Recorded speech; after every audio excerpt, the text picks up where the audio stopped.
ये मुतनाज़ा बनेगा मामला। अब मैं आपको बताऊं क्योंकि मैंने क्यों बुलाया जी।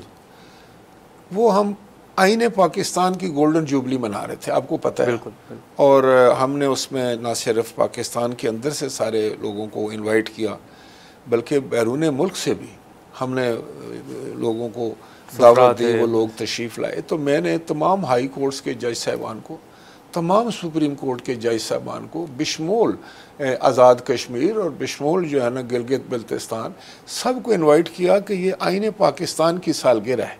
ये आईने पाकिस्तान का एक जो है, उस दिन कोई असेंबली नहीं है, वो तो एक सेमिनार आप समझ सकते हैं, एक गैदरिंग थी जिसमें आईने पाकिस्तान के ऊपर बात होनी थी और करनी थी।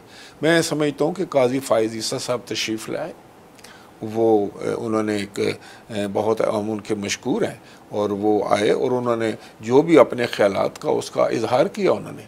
और हमने पहली दफ़ा, आपको पता है कि आईने पाकिस्तान की पॉकेट साइज़ आइन जो है वो हमने प्रिंट करवाया और हम बड़ा उन्होंने अप्रिशिएट किया, क्योंकि आईने पाकिस्तान जो है उसका इज़्ज़त एहतराम तो हर इदारे को करना है, हर शख्स को करना है, खैर वो कहाँ बैठा है, जहाँ पर भी है। तो ये तो एक नेशनल कॉज था, एक आपका कौमी एक वो हो रहा था, सेमिनार हो रहा था। तो बंदियाल साहब क्यों नहीं है उसमें?